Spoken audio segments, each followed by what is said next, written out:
Hi there! Today, we will discuss about these three topics. First, encoding, decoding. Second, compression, decompression. And third, encryption, decryption. But before that, let's look into the OSI model. There are 7 layers in this model, but we will only be focusing on the presentation layer. Presentation layer is the 6th layer located between application and session. This is where all the 3 tasks that we mentioned earlier will take place. Now, for encoding and decoding, there are several advantages and disadvantages as you can see from this table.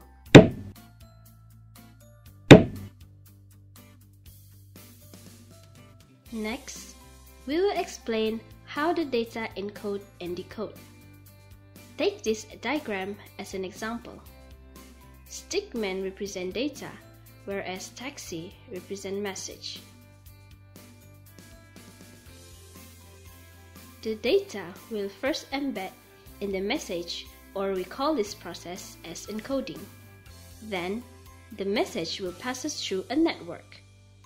In this case, the network is presented by a tunnel. Upon arriving at the other end, the data is separated from the message. This is where the encoding process takes place. At the end, the message is decoded. Moving into the next topic, compression and decompression. There are 2 types of compression, lossy and lossless. Compression can categorize into 3, namely image, video, and audio. If you want to compress an image, you must follow the following steps.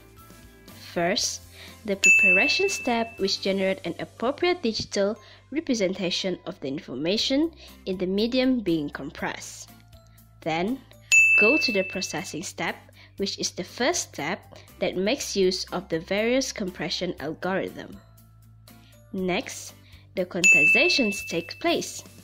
The value determined in previous step are quantized according to a characteristics curve and specific resolution. Last but not least, the entropy coding starts with a sequentials of individual bits and bytes. Different techniques are used to perform a final lossless compression. The chart below shows an overall of data compression method. As mentioned earlier, it is divided to lossless and lossy. Under lossless, there are 3 methods. There are run length encoding, RLE, Huffman encoding, and Lempel-Ziff. And for lossy, there are 3 as well, which are JPEG, MPEG, and MP3. In this short video, we will only look in depth on RLE and Huffman.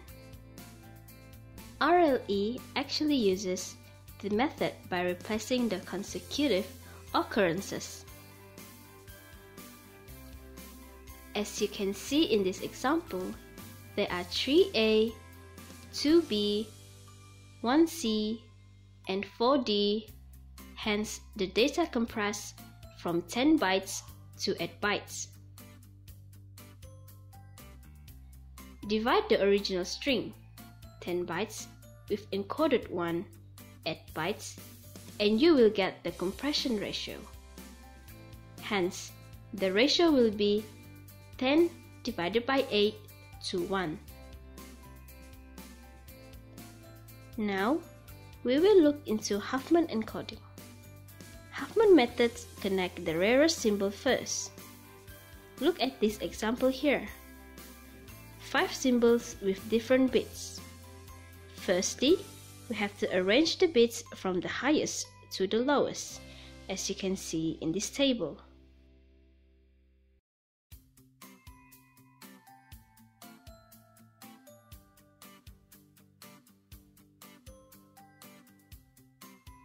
Then, combine two lowest bits from the table. In this case, D and E are combined to form Z1, 16 bits. Next, we translate this into the chart for a clearer understanding. After this cycle, we repeat the same process for the next cycle. In the updated table, A is listed first before Z1. This is because Z1, 16 bits, ranked second, followed by B and C. Now we combine the two lowest bits, which is B and C, to form Z2, 22 bits. Same process goes to the tree diagram. Next, A is listed first, then Z2, then Z1 in the table. Hence, the lowest Z1 and Z2 are combined to form Z3, 38 bits.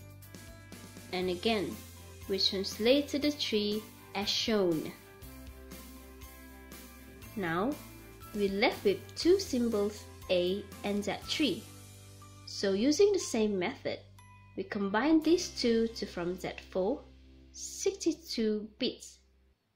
Hence, we draw the final nodes in the tree, and this is the final result we will get. To get the binary code, we write 0 on the left and 1 on the right. Then, we read from bottom to top. Hence, the binary code for A is 0, whereas B is 001. So this wraps up the Huffman encoding. Before moving into next topic, here's a list of advantage and disadvantage of compression and decompression.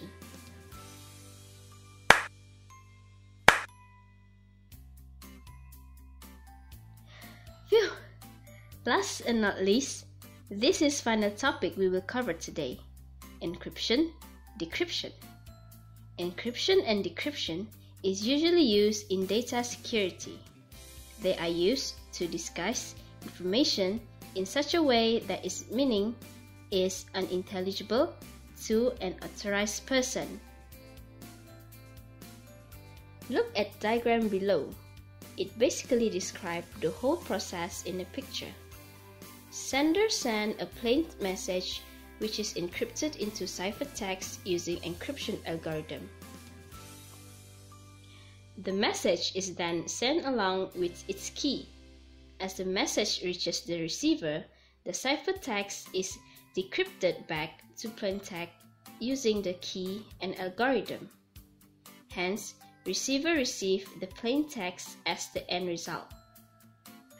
Coming to the very last part, we will list the advantages and disadvantages of encryption and decryption here.